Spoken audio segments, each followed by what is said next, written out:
எல்லாருக்குமே praise the Lord. Welcome to the another Zoom session Friday evening. நம்ம வந்து போன செஷன்ல law and graceனா என்னன்னு பார்த்துன்னு இருந்தோம். ஸோ நம்ம அதுல வந்து under grace it's not about what I do but my dependency and trust is on what God has promised us. இதுதான் பார்த்துருந்தோம். அதாவது நம்ம கிருபையில வந்து நான் என்ன செய்யறேன் அப்படின்னு இல்லாம நம்ம வந்து தேவனை சார்ந்து இருக்கிறோம், அவருடைய சத்தியத்தை சார்ந்து இருக்கிறோம் அப்படின்னு சொல்லி நம்ம வந்து பார்த்துன்னு இருந்தோம். அதோட கண்டினியூஷன் தான் நம்ம இன்னைக்கு பார்க்க போறோம். அப்போ என்னன்னா கிருபையில எப்படி இருக்குன்னு சொன்னா, ஒரு மனுஷன் 10 ஹவர் 12 ஹவர் வேலை செய்து முடிச்சாலும் அப்புறமா நைட் எல்லாம் முழிச்சு கண் விழித்து ஜெபம் பண்ணி அவருடைய வார்த்தையை சத்தியத்தை நம்ம ஸ்டடி பண்ணி இருந்தாலும் அவன் வந்து களைப்பாக மாட்டான், டயர்ட் ஆக மாட்டான், பேர்ன் அவுட் ஆக மாட்டான். அதாவது 4 ஹவர் தான் தூங்குவோம், 6 ஹவர் கூட தூங்க மாட்டோம். பட் ஏனோ ஆனாலும் அவங்க வந்து எதுக்குமே கவலைப்பட மாட்டாங்க. ஒரு சூப்பர் நேச்சுரல் இயற்கைக்கு அப்பாற்பட்ட வாழ்க்கை வாழ்வாங்க. அதுதான் கிருபையில வாழ்றது. அப்ப என்னன்னா நான் கிருபையில இருக்கிற நியாய பிரமாணத்துக்கு கீழே இல்லைன்னா அது வந்து நான் லேசி, எனக்கு எந்த வேலையும் செய்ய வேண்டியது இல்லை அப்படிங்கிறது கிடையாது. நான் வந்து லேசி கிடையாது, ஆனா கர்த்தருடைய சத்தியத்துல இளைப்பாறுதல் எடுக்கிறேன், அவருடைய ப்ராமிஸ்ல ரெஸ்ட் எடுக்கிறேன், அவரை சார்ந்து வாழ்றேன். எவ்வளவு ப்ரெஷர் என்ன இருந்தாலும் நான் வந்து எதுக்குமே நான் கவலைப்பட போறது இல்ல அப்படிங்கிறது தான் அர்த்தம். Praise God. அப்போ என்னன்னா ஏப்ரஹாம் வந்து அவருடைய வேலைகளால அவர் ஜஸ்டிஃபை ஆகல, பட் அவர் கர்த்தருடைய ப்ராமிஸ், தேவன் அவருக்கு கொடுத்த ப்ராமிஸ அவர் விசுவசிச்சாரு. அதனாலதான் அவர் நீதிமானாக்கப்பட்டார். Thank you Jesus. அப்போ என்னன்னா ஒரு ஒரு நமக்கு வந்து ஒரு அவநம்பிக்கை, அன்பிலீஃப் இருக்கும்போது நம்மளால வந்து எந்த ப்ராமிஸையும் ஒபே பண்ண முடியாது. அப்ப என்னன்னாக்கா அவங்களும் வந்து கொலை செய்யாதன்னு சொல்றாரு, நான் கொலை செய்யறதுல அந்த ஒபீடியன்ஸ் இல்ல. ஆண்டவர் சொல்றாரு, எந்த கவலையும் நீ பண்ணக்கூடாது, நீ எந்த கவலைப்பட எதுவுமே நீ எதுக்குமே நீ கவலைப்படக்கூடாதுன்னு சொல்லும்போது மீறி என்னோட காரியங்கள், எனக்கு சூழ்ந்து கொடுக்க காரியங்கள் தாங்க முடியலன்னு நான் கவலைப்படும்போது நான் அவநம்பிக்கையில போகிறேன். இப்ப நான் என்ன ஆகுறேன்னா நான் டிஸ்ஒபீடியன்ஸ், கீழ்ப்படியாமல நான் போறேன். நம்ம நினைக்கிறோம் நான் கரெக்டா சர்ச் போயிட்டு வந்துடுறேன், கரெக்டா பைபிள் படிக்கிறேன், ஏன்னோ எனக்கு வந்து எந்த ஒரு அவநம்பிக்கை இல்லை, நான் ரொம்ப ஃபெய்த் இருக்குது நம்ம நினைக்கலாம். பட் நான் ஒரு சின்ன சின்ன காரியத்துல நான் டிஸ்பிலீஃப்ல இருக்கிறேன், நான் அன்பிலீஃப்ல இருக்கிறேன். எப்படின்னா அவர் சொல்றாரு, என்ன நீ என் நாமத்துல எதை கேட்டாலும் நீ கிடைச்சிடுச்சு நம்பு, ஃபெய்த் ஆக்ஷன்ல காமி, மகிழ்ச்சியா இரு, சந்தோஷமா இரு. I tell you again rejoice, I tell you again rejoice அப்படின்னு பிலிப்பின்ஸ் 4:4 சொல்றாரு. மகிழ்ச்சியா எண்ணுங்கள், நான் திரும்பவும் சொல்கிறேன், மகிழ்ச்சியா எண்ணுங்கள். அப்போ நம்மளால மகிழ்ச்சியா இருக்க முடியல பிரச்சனை நேரத்துல. நான் பிரச்சனையை தான் சந்திச்சு கொண்டிருக்கிறேன், நான் பிரச்சனையை தான் பேசி கொண்டிருக்கிறேன், ஆனா வார்த்தையை பேசல. ப்ரெஷர் வரும்போது நான் பிரச்சனையை நோக்கி பார்க்கிறேன்னா நான் அவநம்பிக்கையில இருக்கிறேன். ஆண்டவர் பத்தி எல்லாம் தெரிஞ்சிருந்தாலும் அப்போ அவரு நான் எதுவுமே கவலைப்படாதன்னு சொல்லியும் மீறி நான் கவலைப்படுறேன், நான் அவநம்பிக்கையில இருக்கிறேன். அப்போ நான் ஒரு டிஸ்ஒபீடியன்ஸ்ல இருக்கிற, கீழ்ப்படியாமையில இருக்கிறது தான் அர்த்தம். Praise God. So if you want to follow law, அப்ப நம்ம நியாய பிரமாணத்தை ஃபாலோ பண்ணணும்னா அது முடியாத காரியம். நம்மளால நியாய பிரமாணத்தை ஃபாலோ பண்ண முடியாது. உபாகம் 28வது அதிகாரத்துல சொல்றாரு, நீ ஒபே பண்ணா, கமாண்ட்மெண்ட்ஸ் எல்லாம் ஒபே பண்ணா எல்லா ஆசீர்வாதமும் கீழே எழுதப்பட்டிருக்கிற எல்லா ஆசீர்வாதமும் உங்களுக்கு தான் அப்படின்னு இருக்கு உங்களுக்கு. ஆனா 14வது வசனத்துக்கு மேல நீங்க ஒரு வேளை ஒபே பண்ணலன்னா இந்த கர்ஸ், இந்த சாபெல்லாம் உங்களுக்கு அப்படின்னு சொல்லி வசனம் இருக்குது.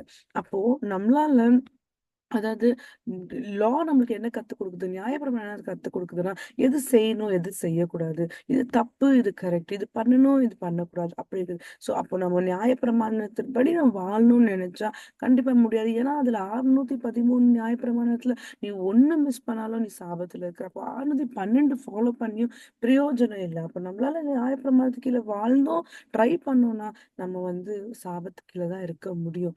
So so we will be in the curse. அப்போ லா, அப்போ எப்படி அப்படின்னு சொன்னா நியாயப்பிரமாணம் எனக்கு நான் என்ன செய்யறேன், what I perform, what should I do, நான் என்ன செய்யணும், நான் கரெக்டா கோயிலுக்கு போகணும், நான் பைபிள் படிக்கணும், நான் இந்த ஆக்டிவிட்டியில பங்கேற்கணும், நானுங்கிற ஒரு காரியம். நான் நியாயப்பிரமாணம், நான் தான் இந்த இந்த காரியத்தை செய்த, நான் தான் இந்த மாதிரியெல்லாம் முடிச்சேன், நான் தான் இதுக்கு காரணம் அப்படின்னு சொல்லி நான் தான் கரெக்டாக்குறேன். அது மாதிரி நாங்க பேசுற வரைக்கும் நம்ம நியாயப்பிரமாணத்துக்கு கீழே இருக்கிறோம். பட் ப்ராமிஸ் ஆஃப் காட் என்னன்னா அதாவது கிருபைனா என்னன்னா ப்ராமிஸ் ஆஃப் காட் என்னன்னா what God has done for us. தேவன் நமக்காக என்ன செய்திருக்கிறார், அதுதான் கிருபை கீழே இருக்கிறது. அவருடைய ப்ராமிசஸ் கீழே இருக்கிறது. தேவன் நமக்காக என்ன செய்திருக்கிறாருங்கிறது தான். பிரைஸ் காட், ஹalleluya. அப்போ ஆண்டவர் வந்து ஏபிரகாமுக்கு நியாயப்பிரமாணம் கொடுக்கல, அவருக்கு ப்ராமிஸ் கொடுக்குறாரு, அவருக்கு வாக்குறுதியை கொடுக்குறாரு. ஏபிரகாம் வந்து அவரோட ஃபேத்ல Abraham was justified by faith. Abraham எப்படி ஜட்ஜ் பண்றாங்கன்னா ஃபேத்ல, அதாவது அவர் வந்து விசுவாசத்தினால அவரை வந்து நீதிமான் ஆக்கப்படுறாரு தவிர அவர் நியாயப்பிரமாணத்திற்காக இல்ல. Praise God, hallelujah. அப்ப ரோமர் 4வது அதிகாரம் 1-3 படிக்கும்போது அதுல இருக்கு, Abraham believed God and it was created to him as righteousness. Abraham வந்து ஒரு டிஸ்கவர் பண்றாரு ஒரு விஷயத்த. நான் வந்து அதாவது நான் நான் மாம்சத்தில் இல்லாம நான் தேவனுடைய உறவுல இருக்கணும் அப்படின்னு டிஸ்கவர் பண்றாரு. அதே மாதிரி அவர் வந்து செய்யற வேலைகள் அவருக்கும் அவருக்கும் ஆடு, நிலம், அந்த மாதிரி நிறைய காரியம் வேலை செய்யறதுக்கு இருந்துச்சு. பட் அவர் எல்லாமே வேலை செய்யறாரு. அவர் சும்மா இல்ல, அவரும் ஸ்லக்கிஷா லேசியா இல்ல, அவர் எல்லாம் வேலை செய்யறாரு. ஆனாலும் அதை பத்தி அவர் பெருமையா நான் பண்றேன் அப்படின்னு அவர் சொல்லவே இல்லை. ஏன் அப்படின்னா அவருக்கு தெரியும் அவர் வந்து தேவனை சார்ந்து இருக்கிறாரு. ஒரு காரியம் அவருக்கு நடக்குதுன்னா அது தேவன் தான் காரணம். சோ நான் இல்ல, அது தேவன் அப்படின்னா அவருக்கு தேவனுக்கு முன்னாடி பெருமை பாராட்டி கொள்ளாம ஒன்றுமே இல்லை. சோ அதனால தேவன் வந்து ஏப்ரஹாம் நம்பினதுனால, விசுவசிச்சதுனால, தேவனை சார்ந்ததுனால தேவனுக்கு முன்பதாக அவர் வந்து ஒரு நீதிமானாய் நிற்கிறார். ரைட் ஸ்டாண்டிங் வித் காட், நீதிமான் என்று அழைக்கப்படுகிறார். Right standing with God. So law cannot make you right standing before God. நியாயப்பிரமாணம் தேவனுக்கு முன்பதாக நீ நீதிமானா நிற்க வைக்க முடியாது. ஏன்னா நியாயப்பிரமாணம் நம்ம ஒண்ணுமே மிஸ் பண்ணாம இருக்கணும். அப்படி இருந்தாதான் நம்மளால நிக்க முடியாது. யாருமே அப்படி இருக்க முடியாது. ஏன்னா யாருமே ஒரு சின்ன தப்பு கூட ஒரு நாள் கூட பண்ணாம இல்ல. ஒரு சின்ன ஒரு சிக்னல் கிராஸ் பண்ணிடுறோம். ஒரு ஒரு இன்னும் சிக்னலே முடியல, இல்ல ஒரு ஒன் வே இதான காலியா இருக்கு ரோடு. நம்ம என்ன பண்றோம், டைம் கன்சியூம் பண்ணதுக்கு சீக்கிரமா அந்த ஒன் வேல போயிடுவோம். ஒரு சிக்னல் ஒரு ஒரு 10 இருக்கும், 10, 9, 8, 9 வந்துன்னு இருக்கும். அது முடியறதுக்குள்ளவே நம்ம என்ன பண்ணிடுவோம், அந்த சிக்னலை கிராஸ் பண்ணிடுவோம். தப்பு தானே. அப்போ ஒரு சின்ன தப்பு சரி, பெரிய தப்பு சரி, தப்பு தப்பு தான். அப்ப நம்ம நியாயப்பிரமாணத்துக்கு கீழே இருந்தோம்னு சொன்னாக்கா, நான் தப்பு பண்ணிட்டேன்னா இன்னைக்கு நான் சபிக்கப்படுறவங்க பட்டுவெல்லாம் ஆகுவேன். அதனால நியாயப்பிரமாணத்துக்குள்ள கடவுளுக்கு முன்னாடி நம்மளால நீதிமான் ஆக்க முடியாது. அப்போ promise, the promise of God only can make you right standing before God. தேவனுக்கு முன்பதாக நீதிமானா நிற்க வைக்கும் கூடிய ஒரு காரியம் என்னன்னா கர்த்தருடைய வாக்கு தத்துவம் மட்டும்தான், அவருடைய ப்ராமிஸ் மட்டும்தான், அவருடைய வாக்குறுதிகள் மட்டும்தான். அவர் வாக்கு மேலேயும் அவர் மேலேயும் நம்ம சார்ந்து இருக்கும்போது நம்ம நீதிமான் ஆக்கப்பட்டு தேவன் கண்களுக்கு முன்பதாக நிற்க வைக்க கூடும். Praise God. So God's word, கர்த்தருடைய வார்த்தைன்னா ஒரு சிஸ்டம். ஒரு லேப்டாப் நம்ம கிட்ட இருக்கு. அதை ஓபன் பண்ணணும்னா கூட ஒரு பாஸ்வேர்ட் போடணும். அந்த பாஸ்வேர்ட் போடும்போது தான் அந்த லேப்டாப் ஓபன் பண்ணும். அந்த பாஸ்வேர்ட் போடாம நீ வேற லேப்டாப் ஓபன் ஓபன் சொன்னா ஓபன் ஆகுமா? ஓபன் ஆகாது. அதே மாதிரி அந்த லேப்டாப்பை மேல கீழே எடுத்து போட்டு அடிச்சு நீ ஓபன் ஆகணும்னா ஆகும், ஆகாது. ஆனா சிம்பிளா இவ்வளவு காரியம் பண்ணுவானா, சிம்பிளா உங்களுடைய பாஸ்வேர்ட் போட்டா அது ஓபன் ஆயிடும்.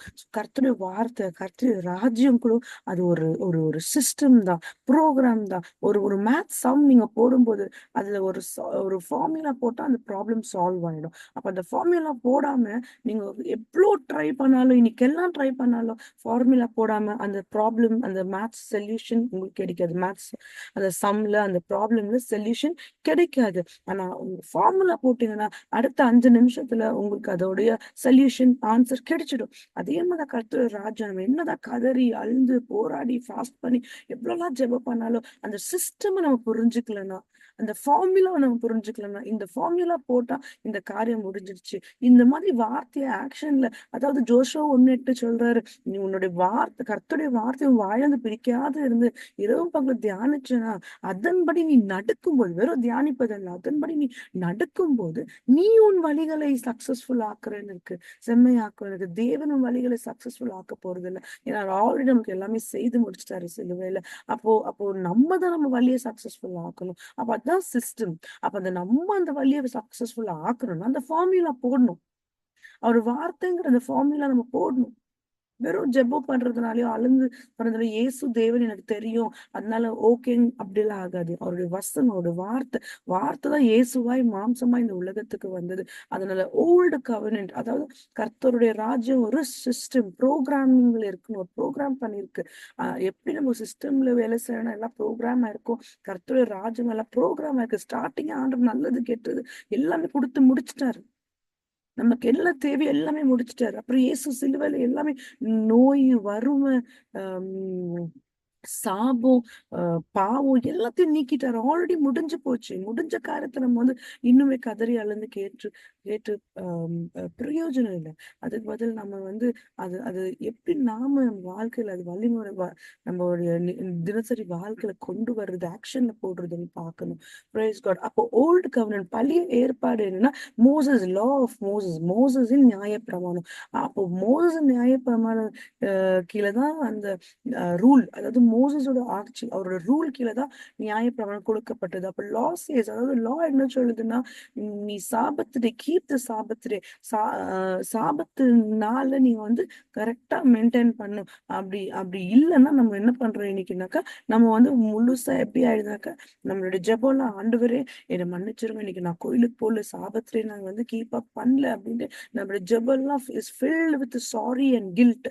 குற்ற உணர்ச்சியோட மன்னிப்பு கேட்கிற ஒரு சூழ்நிலை நம்ம வந்து ஜெபம் நம்ம வந்து மாறிடுது. பிரைஸ் காட், ஹalleluya. அப்படின்னா லானாலே நம்ம வந்து ஏதாவது ஒன்று வைக்கலைன்னா நம்ம வந்து ரொம்ப கில்ட்ல போயிடுறோம். அது இருக்கக்கூடாது. அதுதான் நியாயப்பிரமாணம் கீழே இருக்குது. ஆனா தேவன் வந்து நம்மள ஆல்ரெடி மன்னிச்சு நமக்கு வந்து அழகான ஒரு கிருபைங்கிற ஒரு காரியத்தை நம்ம கொடுத்திருக்கிறாரு. அதனால நம்ம அதுதான் நம்ம வந்து ஆஹ் ரொம்ப உற்சாகமா அவருடைய சத்தியத்துல நம்ம வந்து ஆஹ் காத்திருக்கணும். அவரோட சத்தியத்துல நம்ம இளைப்பாறுதல் எடுக்கணும். சோ எதற்காக மோசஸ்க்கு நியாயப்பிரமாணம் கொடுக்கப்பட்டது? எதற்காக?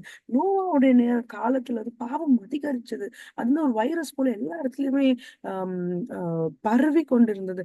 அப்போ ஒரு உலகத்தையே அழிக்கக்கூடிய அளவுக்கு பாவம் பெருகி கொண்டிருந்தது. அப்போதான் மெசாயா வரும் வரைக்கும் இந்த பாவத்தை வந்து நிறுத்தணும்னா அது வந்து ஏதாவது ஒரு காரியம் இருக்கணும் இல்லையா? So இது தப்பு, இது கரெக்ட்ன்ட்டு. So there is something that has to be done to put a stop to it. அதனால so until the Messiah comes, there is something that has to be done to put a stop to it. So Messiah வர வரைக்கும், அது நிறைவேற வரைக்கும், இயேசு வந்து அந்த fullness கொடுக்குற வரைக்கும் அந்த ஏதாவது ஒரு காரியம் இருக்கணும் இந்த பாவத்துல இருந்து எல்லாருமே விளக்குறதுக்கு. சோ எந்த மனுஷனுக்கும் பாவத்தை மேற்கொள்றதுக்கான வல்லமை இல்லை. அதனாலதான் காட் வந்து நம்மளோட தேவன் வந்து அங்க அந்த சின்னுக்கு டீல் பண்ண வேண்டியதா இருந்துச்சு. ஆஹ் இல்லைன்னா நமக்கு வந்து அந்த நாலேஜே இருந்துக்காது. எது நல்லது எது கெட்டது அது அந்த மாதிரி ஒரு நாலேஜே நமக்கு இருந்துக்காது. அதனாலதான் வந்து மோசஸ்க்கு நியாயப்பிரமாணம் கொடுக்கப்பட்டது. அப்போ ரோமர் 7வது அதிகாரம் 7வது வசனத்துல what shall we say then? Is the law sinful? Certainly not. Nevertheless, I would have known what sin was had it not been for the law. For I would not have known what coveting really was if the law had not said, You shall not covet. அப்ப என்னன்னா நம்மளுக்கு வந்து நியாயப்பிரமாணம் மற்றும் commandments கட்டளை மற்றும் நீ வந்து திருடக்கூடாது, நீ போய் சொல்லக்கூடாதுன்னு சொல்லி இல்லைன்னா நம்ம வந்து நமக்கு அது தப்பா கரெக்டா நமக்கு தெரிஞ்சிருக்க வாய்ப்பே இல்லை. அதனாலதான் இந்த நியாயப்பிரமாணம் கொடுக்குது. அப்ப என்ன நியாயப்பிரமாணம் தப்பா? Is the law wrong or should not we follow the law? இல்ல அப்ப நான் என்ன சொல்ல வரேன், நியாயப்பிரமாணம் ஃபாலோ பண்ணக்கூடாதா? அப்படி இல்லை. நான் சொல்ல வர்றதுன்னா நம்மளால நியாயப்பிரமாணம் ஃபாலோ பண்ண முடியாது. நம்மளால நியாயப்பிரமாணம் ஃபாலோ பண்ண முடியாது. இன்ஃபேக்ட் ஏன் அப்படின்னு சொன்னா, ஏன் நியாயப்பிரமாணம் ஃபாலோ பண்ண முடியும்? ஏன்னா law is God standards. Law is God's standard and God's standard is very very high. லாங்கிறது வந்து ரொம்ப ஹோலி, பரிசுத்தமானது, தேவனுக்குரியது.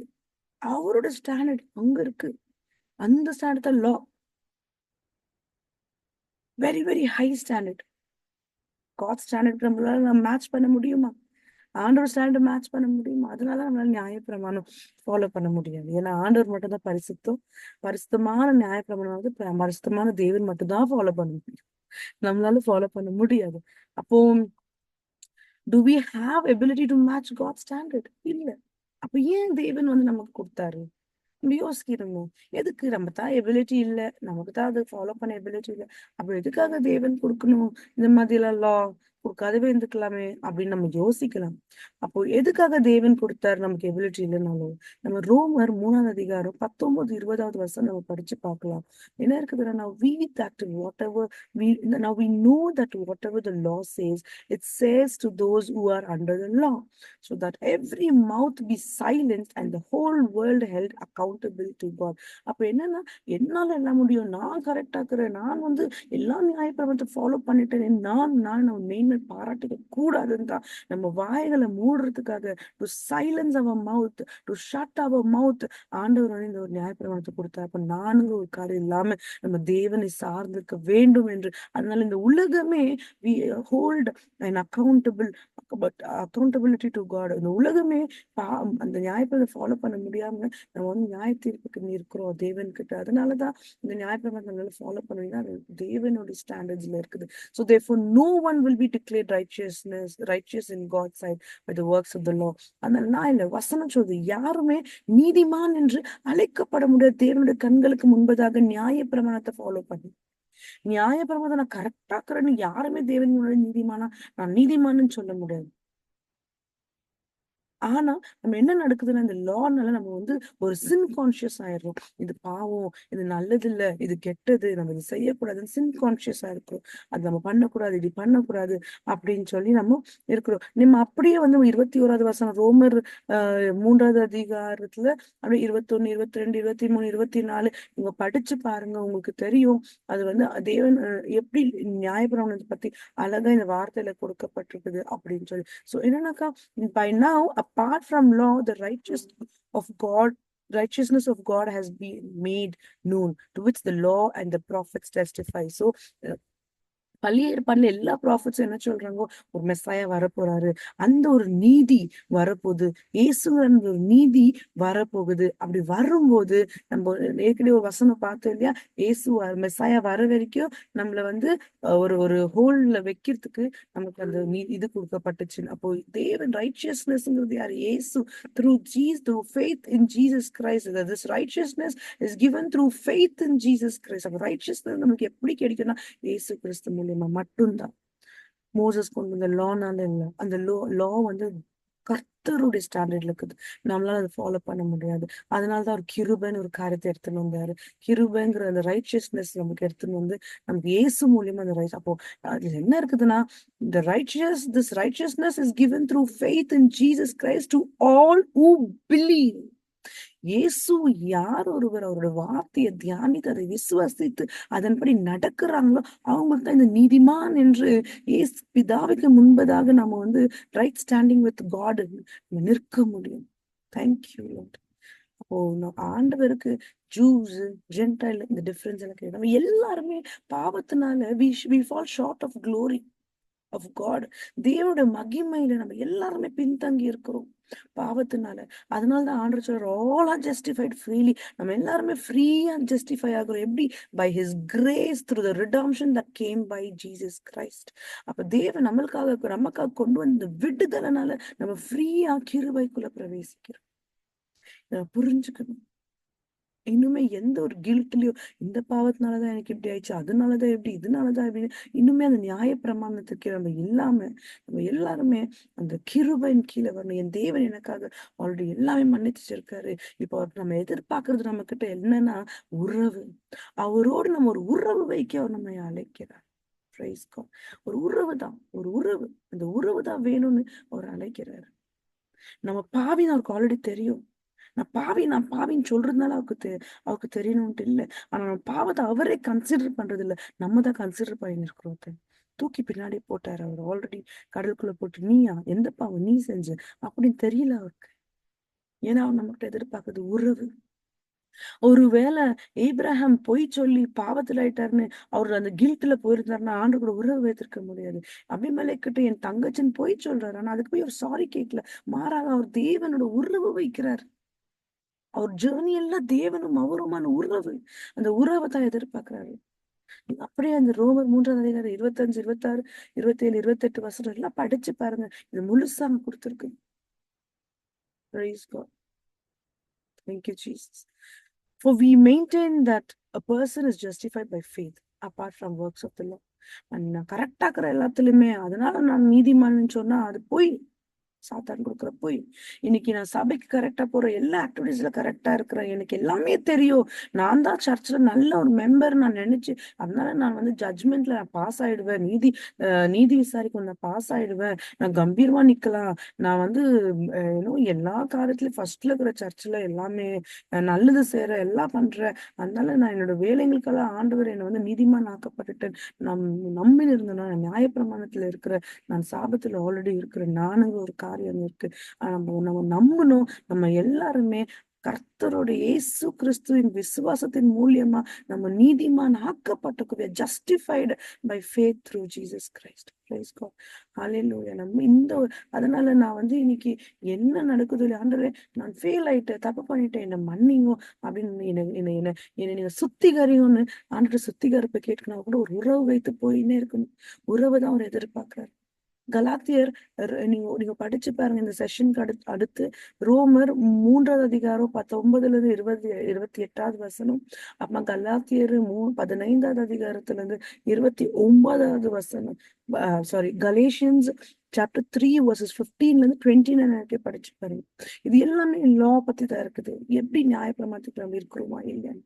அது 23வது வசனம், கலாத்தியர் 3வது அதிகாரம் 23வது வசனத்துல பார்த்தோம்னா, before the coming of this faith, அதாவது யார் அது before the coming of this faith, Jesus வரதுக்கு முன்னாடி we were held in custody under the law. நம்ம எல்லாருமே நியாயப்பிரமாணத்துக்கு கீழே ஒரு கஸ்டடியில இருந்திருக்கிறோம். we were locked up until the faith that was to come would be revealed. நம்ம எல்லாருமே நியாயப்பிரமாணத்துக்கு கீழே ஒரு கஸ்டடி மாதிரி நம்ம லாக் ஆயிட்டு இருந்தோம். லா கீழே நியாயப்பிரமாணத்துல இப்படி தாக்கணும் எவ்வளவு நாள் வரைக்கும் ஃபேத், அதாவது இயேசு கிறிஸ்து வர வரைக்கும், அவர் வந்து நம்மளுக்கு வந்து வெளிப்படுத்துற வரைக்கும். So the law was our guardian until Christ came. அப்ப law வந்து நம்மளுடைய கார்டியன். ஒரு பிள்ளைய ஒருத்தட்டு விட்டுட்டு போற, கொஞ்சம் பாத்துக்கோங்க, நாங்க வர வரைக்கும் அவங்க ஒரு கார்டியனா அந்த நேரத்துல இருக்கிறாங்க. நம்ம ஒரு கடைக்கோ இல்ல வேலைக்கோ போயிட்டு வந்த பிறகு இன்னுமா அந்த பிள்ளைய கார்டியன் விட்டுடுவீங்க? நம்ம என்ன பண்ணுவோம், போய் அந்த பிள்ளைய திருப்பி கூட்டிட்டு வந்து நம்ம வீட்டுல வச்சு போய் நம்ம பிள்ளை. அதே மாதிரி லா வந்து நம்மளுடைய கார்டியனா இருந்துச்சு, நம்மளை பாதுகாக்கிறதுக்கு, நம்ம தப்பு பண்ணாதவங்க இது தப்பு இது கரெக்ட் நம்மளை எடுத்து சொல்றதுக்காக. ஆனா கிரைஸ்ட் வர வரைக்கும் ஏசப்பா நமக்கு வந்த பிறகு அந்த கார்டியன் இனிமே நமக்கு இல்லை. ஏசப்பா தான் நமக்கு எல்லாமே. நம்ம கிருபைக்குள்ள வந்துட்டோம். நம்ம வந்து இனிமே நியாயப்பிரமாணத்துக்கு கீழே இல்லை, கிருபைக்குள்ள இருக்கிறோம். நியாயப்பிரமாணத்துக்கு கீழே தான் இருப்பேன்னு சொன்னா நம்ம சாபத்துல இருக்கிறோம். ஏன்னா ஒரு தப்பானாலும் அதுல சாபத்துக்குள்ள போய். நியாயப்பிரமாணம் கர்த்தருக்குரியது, அது பரிசுத்தமானது, அது தேவனுடைய ஸ்டாண்டர்ட்ஸ்ல இருக்குது. So we are no longer under guardian. நம்ம இன்னும் அந்த கார்டியன் கீழே நம்ம இல்லை. Praise God. Hallelujah. So examine பண்ணி பார்க்கலாம், நம்ம எது கீழே இருக்கிறோம், லா கீழே இருக்கிறோமா, கிரேஸ் கீழே இருக்கிறோமா, நியாயப்பிரமாணமா இல்ல கிருபையா. நம்ம வந்து ரொம்ப ஸ்ட்ரெஸ்ட் அவுட் ஆயிடுவோம். நம்ம நியாயப்பிரமாணத்துக்கு கீழே சின்னதுக்கெல்லாம் வரி பண்ணுவோம், ஸ்ட்ரெஸ் ஆயிடுவோம். அப்புறம் எல்லா சின்ன விஷயத்துக்குமே நம்ம பேர்ன் அவுட் ஆயிடுவோம், அப்படி எரிஞ்சு போயிடுவோம். ஐயோ எப்படி ஏன்னா ஏது ரொம்பவுமே வரிஸ், ஆங்ஸைட்டி, ஸ்ட்ரெஸ், இது எல்லாமே நமக்கு இன்னைக்கு இருக்குது. நம்ம இன்னும் நியாயப்பிரமாணத்துல இருக்கோம். ஏன்னா நம்ம சொந்த சுய பலத்தை நம்புறதுனால தான் நம்ம ஸ்ட்ரெஸ் ஆகுது, வரி பண்றது, பேர்ன் அவுட் ஆகுது. ஆனா நான் இதுவே தேவனுடைய சத்தியத்துல சார்ந்து இருக்கிற அப்படின்னு நான் கிருபையில இருக்கிற, அப்ப நான் எதுக்குமே வரி பண்ண மாட்டேன். ஏன்னா என் தேவன் பாத்துக்கிறாரு, நான் எதுக்கு கவலைப்படணும்? பிரச்சனை எனக்கிட்ட இருக்கிற பிரச்சனை எல்லாம் அது எந்த இல்லப்பா, அது தேவன் பாத்துக்கிறாரு, நான் ஏன் கவலைப்படணும் அப்படின்னு நான் மொத்தமா அவர் மேல சாயறவர். அதுதான் கிருபைன்னு கீழே இருக்கிறதுன்னு அர்த்தம். அப்ப நம்ம ஸ்ட்ரெஸ் ஆக மாட்டோம், மாறாக தேவன அன்புனால நம்ம வந்து ஊக்குவிக்கப்படுறோம், அவருடைய சத்தியத்தினால ஊக்குவிக்கப்படுவோம் எல்லாத்துலயுமே. ஆனா நம்ம கவலைப்பட மாட்டோம் எதுக்குமே. அப்போ நம்ம எது செய்தாலுமே, நம்ம எது செஞ்சாலும் நம்ம வந்து நம்மளுடைய லாபத்துக்காக செய்ய மாட்டோம், நம்மளோட சுயத்துக்காக செய்ய மாட்டோம். என்னுடைய நல்லது, நம்முடைய நல்லது, நான் ஏன் நல்லது, எனக்கு நல்லது, எனக்காக நான் செய்துக்கிறேன், ஏன் ப்ராஃபிட், இப்படி பார்த்தோம்னா நம்ம இன்னும் நியாயப்பிரமாணத்துல இருக்கிறோம்.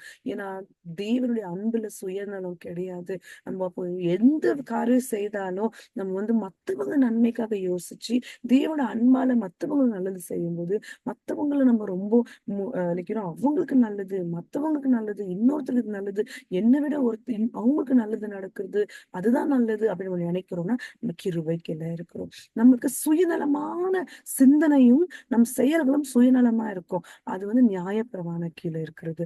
ஆனா கிருபை கீழே எப்படின்னா நம்ம சுயநல அற்ற வாழ்க்கை வாழ்வோம். சுயநலமே இருக்காது. நம்ம செய்யற காரியங்கள் செயல்கள் எல்லாமே தேவனின் அன்பு நிரம்பி இருக்கும். மத்தவங்களுக்கு அது நல்லதா போய் முடியும். அப்போ அதுதான் கிருபை கீழே இருக்குது. ஸோ இன்னைக்கெல்லாம் நான் ஜெபம் பண்ணாலும், நான் என்னதான் கன்ஃபெஸ் பண்ணாலும், நான் டிக்ளேர் பண்ணாலும், நான் மெடிடேட் பண்ணாலும், எல்லா வார்த்தையும் மெடிடேட் பண்ணாலும், நான் வந்து தினமும் சர்ச்சுக்கு போனாலும், கரெக்டா எல்லா ஆக்டிவிட்டியில இருந்தாலும், ஆனாலும் நான் இன்னைக்கு யோசிக்கிறேன், ஏன் எனக்கு எவ்வளவு கரெக்டா ப்ரேயர் பண்றேன், கன்ஃபெஸ் பண்றேன், டிக்ளேர் பண்றேன், ஃபாஸ்டிங் பண்றேன், மெடிடேட் பண்றேன், வார்த்தையை தியானிக்கிறேன், சர்ச்சுக்கு கரெக்டா போற எல்லா ஆக்டிவிட்டிஸ்க்கு, ஆனா ஏன் என்னோட காரியங்கள் எதுவுமே சரியாவே நடக்க மாட்டேங்குது? ஏன் எல்லாமே பின்தங்கி இருக்குது? ஆனா ஏன் இவ்வளவுலாம் இந்த மாதிரி நல்லபடியா காரியங்கள் செய்து கொடு, ஏன் நான் வந்து டயர்ட் ஆயிடுறேன் எல்லாத்துக்குமே, ஏன் நான் ஸ்ட்ரெஸ் ஆகுறேன், ஏன் நான் ஃப்ரஸ்ட்ரேட் ஆகுறேன் அப்படின்னு நம்ம யோசிக்குவோம், சிந்திக்குவோம். அப்படி இருந்தோம் நான் இன்னைக்கு எவ்வளவுதான் கோயிலு, வீடு, ஜெபம், குடும்பம் அவ்வளவு நல்லது எல்லாம் பண்ணியும் இன்னும் நான் ஏன் ஸ்ட்ரெஸ்ஸா இருக்கிறேன், இன்னும் நான் ஏன் டயர்ட் ஆயிட்டு ஃப்ரஸ்ட்ரேட் ஆயிட்டு ஏன் எதுவுமே ஒர்க் அவுட் ஆக மாட்டேங்குது என்னுடைய லைஃப்ல அப்படின்னு நான் நியாய பிரமாணத்துக்கு இருக்கிறேன். நம்ம எக்ஸாமின் பண்ண ஆராய்ந்து பார்க்கணும். ஆனா இதுவே நான் இன்னைக்கு ப்ரேயர் பண்றேன், கன்ஃபெஸ் பண்றேன், டிக்ளேர் பண்றேன், ஸ்கிரிப்சர்ஸ் மெடிடேட் பண்றேன், சர்ச்சுக்கு போறேன், அண்ட் எல்லாமே நான் வந்து நல்லது செய்யறேன், எல்லாமே பண்றேன், and supernatural power of God நம்ம வாழ்க்கையில வேலை செய்துனா நான் கிருபை கிடைக்கிறேன். தினம் தினம் இயற்கைக்கு அப்பாற்பட்ட காரியங்கள் என் வாழ்க்கையில நான் பண்ற வேலையில கூட மத்தவங்களுக்கு ப்ரெஷர் எல்லாம் இருக்கு. ஆனா எனக்கு ப்ரெஷர் இருந்தாலும் நான் சமாதானமா இருக்கிறேன், ஜாலியா இருக்கிறேன், எல்லா காரியமும் நல்லபடியா நடந்து இருக்குன்னா அது வந்து கண்டிப்பா நம்ம கிருபைக்குள்ள இருக்கிறோம்னு அர்த்தம். அப்ப நான் கரெக்டா சுயநலமற்ற வாழ்க்கை வாழ்ந்து நிற்கிறேன்னு அர்த்தம். கொஞ்சம் நேரம் வேலை செய்வோம், நம்ம டயர்ட் ஆயிடுவோம். நியாயப்பிரமாணத்துக்கு இல்ல சமாதானம் இருக்காது. கொஞ்சம் வேலையிலயுமே டயர்ட் ஆயிடுவோம், சமாதானம் இருக்காது. அப்புறமா எது நல்லது நான் செஞ்சுட்டேனாலும் என் ஆபீஸ்ல எனக்கு ஒரு நல்லது நடந்துட்டாலும் சரி, எந்த காரியம் செஞ்சுட்டாலும் நான் செஞ்சுட்டேன், நான் இவ்வளவு பெர்ஃபெக்டா முடிச்சுட்டேன், நான் தான் காரணம் அப்படின்னு நான் பேசும்போது அப்போ நான் நியாயப்பிரமாணத்துக்கு கீழே இருக்கிறேன். ஆனா அஹ் இதுவே நான் வந்து ஒரு 12 ஹவர் வேலை செஞ்சாலும் நான் வந்து அந்நிய பாஷையில ஜெபம் பண்ணிட்டு ஒரு 2 ஹவர் தான் தூங்குறேன்னு வச்சுக்கோங்களேன். நல்லா வார்த்தைலாம் தியானிச்சுட்டு நான் 2 ஹவர் தான் தூங்குறேன். ஆனாலும் எனக்குள்ள சமாதானம் இருக்கும், எனர்ஜியா இருக்கும், டயர்ட் ஆக மாட்டேன், ஃபுல் மகிழ்ச்சி இருக்கும். எத்தனை நான் அச்சீவ் பண்ணாலும் என் ஆண்டவர் நம்ம முன்ன வைக்கும். என் ஆண்டவர் எப்படி செஞ்சுட்டாரு, என் ஆண்டவர் தான் பண்ணாரு, நான் இல்லப்பா, எனக்கு தெரியாது, என்னால முடியவே முடியாது, சுயபலத்துல ஆண்டவர் தான் செய்திருக்க முடியாது அப்படின்னு நம்ம ஆண்டவர் கண்ணை கொடுப்போம். அதுதான் கிருபை கீழே இருக்கிறது. நானுங்கிற விஷயம் மட்டும் இருக்கிற வைக்க நம்ம நியாயப்பிரமாணத்துல இருக்கோம். எப்ப தேவரை சார்ந்து தேவன் தான் என் வாழ்க்கையில எல்லாத்துக்குமே அவர் தான் முன்ன இருக்கிறாருன்னு நான் சொல்லி அவரை மட்டும்தான் நான் மகிமைப்படுத்துவேன்னு சொன்னா நான் கிருபை கீழே இருக்கிறேன் அர்த்தம். Praise God, hallelujah. Through his grace we have received faith. அவரோட கிருபைனால நாம விசுவாசத்தை நம்ம பெற்றுக்கொண்டு இருக்கிறோம். So promise is grace. அதாவது கிருபைதான் ப்ராமிஸ், அவரோட சத்திய வாக்குறுதிகள் தான் கிருபை. So grace came first. ஏப்ரஹாம்க்கு வந்து மோசஸ் வரும்போது தான் லா வந்துச்சு. அதுக்கு முன்னாடி ஏப்ரஹாம்க்கு லா கிடையாது, அவருக்கு ப்ராமிஸ் தான் இருந்தது ஃபர்ஸ்ட். தேவனுடைய கிருபை தான் முதலாவது வந்துச்சு. So Abraham received promise first, his grace first. Abraham law receive பண்ணல, கிரேஸ் அவருடைய ப்ராமிஸை ரிசீவ் பண்ணல.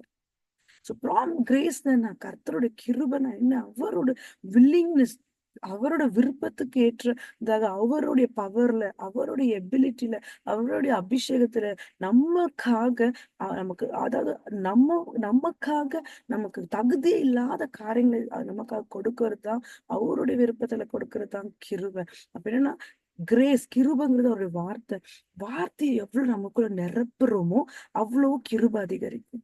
நமக்குள்ள வார்த்தை எவ்வளவு கம்மியா இருக்கோ, எவ்வளவு நம்ம குறைவா இருக்கோ, வார்த்தை எவ்வளவு நமக்குள்ள நம்ம ஃபில் பண்ணாம இருக்கிறோமோ அவ்வளவு கிருபையில நம்ம பின்தங்கி இருப்போம். அதனால ஒருத்தருமே கிருபைங்கிற அந்த சத்திய வார்த்தைகள் நமக்குள்ள நிறைய நிறைய படிக்க ஆரம்பிக்கலாம். அது படிக்கும்போது அது நமக்குள்ள ஹார்ட்ல ஃபில் ஆகும்போது நமக்கு வெளியில ஓவர்ஃப்ளோ ஆகி மற்ற வாழ்க்கை நியாயப்பிரமாணத்தின் கீழ் இல்லாமல், சாபத்து கீழ் இல்லாமல், கிருபை கீழ் நம்ம சந்தோஷமா நம்ம வாழ்க்கை நடக்கும். நம்ம வாழ்க்கையில எத்தனை பிரச்சனை நம்ம சுத்தி இருந்தாலுமே அது வந்து ரொம்ப பியூட்டிஃபுல்லா ஆண்டவர் நமக்கு சமாதானம், சந்தோஷம், மகிழ்ச்சி எல்லாத்தையுமே நிரப்பி கொடுத்திருப்பார். ஆல்ரெடி கொடுத்திருக்கிறாரு. அதை நம்ம பெற்றுக்கொள்ளணும். எப்படி? அப்படி வார்த்தைங்கிற அந்த கிருபையை நமக்குள்ள நிரப்பும் போது. Praise God.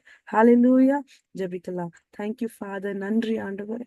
அப்பா, இந்த நேரத்திற்காக நன்றி. நீர் கொடுத்த இந்த வார்த்தைக்காக நன்றி. இது ஒவ்வொருத்தருமே இது பார்க்கிறவங்க ஒவ்வொருத்தருமே ஆண்டவரே இதை தியானித்து இதை இதை இதை புரிந்து கொண்டு உங்களுடைய கிருபை கீழே, உங்களுடைய சத்திய வார்த்தைக்குள்ள, உங்களுடைய ப்ராமிசஸை சார்ந்து வாழ உதவி செய்ய போற கிருபைக்காக நன்றி.